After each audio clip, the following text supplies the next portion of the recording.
Bien, ya estamos de vuelta. Doctor Vargas Valdivia, para usted, ¿el caso Lava-Jato se está llevando bien de parte de la Fiscalía? Hay esta noticia, como decíamos, de que, o hay esta idea de que la Fiscalía está siendo muy dura con algunos, muy blanda con otros, o que toma medidas que no debería haber tomado o ha firmado acuerdos que no debería haber firmado. ¿Cuál es su posición? A ver, yo lo que creo que desde un principio la Fiscalía lo que ha pretendido es ordenar para llevar debida y adecuadamente este tema. El gran problema que tiene la Fiscalía es que está frente a una mega organización delictiva, ¿no es cierto? Que no solo es internacional, es intercontinental, porque Odebrecht ha estado en todo el mundo. Y donde ha llegado tiene huellas de actos de corrupción. Entonces, frente a estos temas, porque además Odebrecht llegó como un tsunami al sector público y no son los últimos 3 o 4 gobiernos, ¿no? Hay elementos que permiten establecer que ya de tiempo atrás estaba. Frente a se ha presentado el problema de organizar debida y adecuadamente las diversas fiscalías. Cómo concentrarte y cómo concentrar esfuerzos a efectos de poder llevar a cabo procesos. ¿Por qué? Porque tú tienes acá dos opciones. O organizas un mega proceso que no va a terminar nunca y que además te va a impedir centrarte en tus esfuerzos que deben ser prioritarios, pero por otro lado encontrar las formas. Entonces tienes gente que, algunos fiscales que están llevando a cabo bien.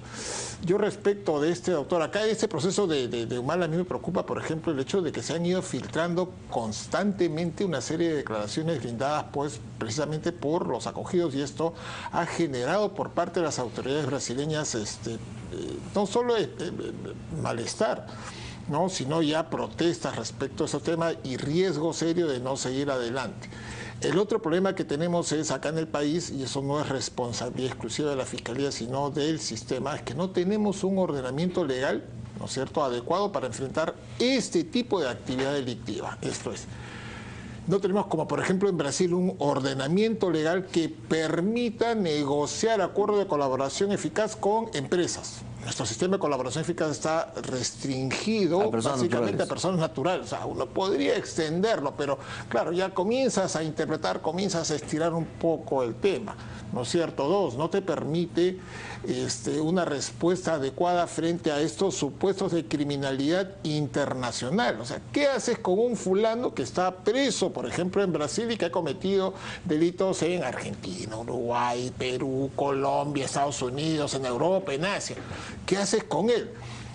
Hay algunos, y he escuchado a la procuradora en el sentido de que no, los procesamos todos o no procesamos a nadie. Eso no lo puedes hacer, ¿no es cierto? 1, 2, es decir, tiene que venir acá al Perú. No lo vas a hacer tampoco, pues. ¿Por qué? Porque está detenido allá.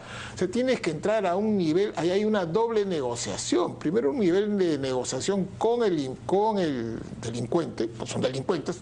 No olvidemos que colaboración eficaz es hecho para no caballeros, sino para delincuentes, como el delincuente. Y otro proceso de negociación con el Estado, ¿no es cierto?, con los fiscales, con los jueces, con el sistema judicial brasileño, que de por sí además es un sistema bastante complicado, ¿no? Porque claro, tienes no solo el tema de esto de justicia federal y justicia estatal, sino sobre todo tienes que la justicia, o sea, el juez Moro y los demás están persiguiendo precisamente desde el presidente de la República, pasando por los ministros y todos los demás. Entonces, hay ahí un tema que es complicado, que es complejo, y creo yo que la Fiscalía no ha tenido el apoyo necesario por parte del Ejecutivo para poder llevar a cabo esto. Escuchamos, no hace mucho, recién este año, que se ha hecho una transferencia de 10 millones de soles, creo, o 20 millones de soles, que creo yo que es algo insuficiente, pero creo que no ha habido el acompañamiento necesario por parte, por ejemplo, de las demás entidades del Estado, la Cancillería y todo lo demás. Y por último, y con esto termino, no quitar más tiempo, creo que aquí estamos pagando las consecuencias de la propia actitud del Estado, entendido no por el Ejecutivo, sino sobre todo por el Congreso. El no haber otorgado a la Unidad de Inteligencia Financiera facultad de levantamiento del secreto bancario. Eso nos restringe tremendamente, sí, claro que nos restringe tremendamente, y nos lleva a ¿qué? A depender de ese tipo de negociaciones. O sea, en lugar los congresistas, en lugar de salir y criticar a la Fiscalía, lo que deberían hacer ahorita es presentar un proyecto de ley para modificar la Constitución y conceder facultades, ¿no es cierto?, a la UIF. ¿Para qué? Para no depender tanto de este tipo de negociaciones. Doctor Rivera. Mira, comienzo diciéndote cómo quisiera que la Fiscalía peruana sea como la brasileña, en la que no se hace ningún tipo de distingo y en la que se empuja con mucha fuerza el tema. Tengo la impresión, Enrique, que hay algunos avances en las investigaciones, pero no son los suficientes y los que ya se ha debido tener después de no medio año, sino más de un año de investigaciones. Hay algunos hechos y casos que han causado mucho efecto más político y mediático que resultado en las propias investigaciones. Me refiero al tema Toledo, me refiero al tema Moreno, me refiero al propio tema Humala, ¿no es cierto? Sobre los cuales además hay que decir que no necesariamente lo que se ha logrado es el resultado de una estrategia propia y nacional, sino de lo que Brasil ha proporcionado en términos de las declaraciones de los colaboradores, básicamente Barata, Odebrecht, ¿no es cierto?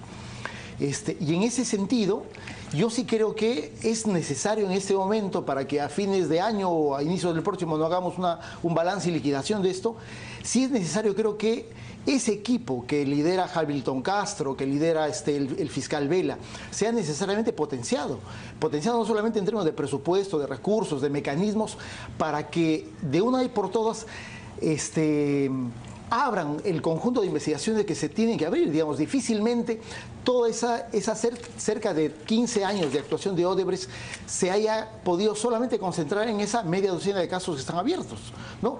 Cuando el año pasado el Departamento de Estado de los Estados Unidos revela el acuerdo con la empresa Odebrecht, habla de 29 millones de dólares. Todo el mundo ha cuestionado que ese sea el monto de plata que Odebrecht haya pagado. Pero habría que sacar cuenta si es que los casos que ya están iniciados siquiera suman esa cantidad. Difícilmente. Por lo tanto, el ritmo y el sentido de las investigaciones me parece que están completamente disminuidas y completamente retrasadas. En ese sentido, sí nos parece grave lo que se ha publicado esta semana, digamos, esta decisión de prácticamente ya no tomarle declaraciones a Barata. Y creo que eso tiene que ver en relación a lo siguiente, digamos, hay un acuerdo, que no sabemos cuál es, pero hay un acuerdo entre el Ministerio Público peruano y la Procuraduría brasileña, que para todo efecto es el Ministerio Público. Un acuerdo que permite que el Ministerio Público reciba las informaciones fundamentalmente de los colaboradores, fundamentalmente de los altos directivos de Odebrecht, para facilitar ese tono de investigación. Parte de esos acuerdos tiene que ver con que la justicia peruana se comprometa a no procesar a esas personas. Lo extraño es de que cuando los fiscales peruanos viajan a Brasil y vienen a Perú, uno de ellos le abre una nueva investigación a Jorge Barata. Germán Juárez. Y Jorge Barata decide no hablar. Digamos, por lo tanto, pareciera que sobre los intereses de aquellos que no han sido delatados por Barata, ¿no es cierto? Y estoy refiriendo básicamente al señor García y a la señora Keiko, pareciera que encaja perfectamente en ese sentido de estrategia. Y ahí viene la decisión de Juárez cuando, luego de la audiencia en la que le otorgan la detención a Humala y Heredia, notifica a la defensa de Humala en el sentido de que él se va a inhibir de tomar declaraciones al señor Jorge Barata, con lo cual realmente creo que termina perjudicando el sentido de las investigaciones. Digamos, este caso, como decía Lucho Vargas, es fundamental al no existir un mecanismo de colaboración de la empresa, por lo tanto, que se permita, por lo tanto, la declaración y la colaboración de los principales funcionarios. Barata es un personaje fundamental en la historia de Odebrecht en el Perú y, por lo tanto, si tú generas una decisión que es abrirle una investigación contra el sentido del acuerdo y el resultado es Barata dice, ¿sabe qué? No voy a hablar. Bueno, por lo tanto, estás disparando a los pies a la posibilidad de que las investigaciones primero avancen y que se abran otras investigaciones, a pesar de haber elementos, ya no de convicción, sino, yo diría, indiciarios de la comisión de otros hechos delictivos. Vamos a hacer una pausa chiquitita y regresamos. Nos queda muy poco tiempo, pero aprovechémoslo. Volvemos.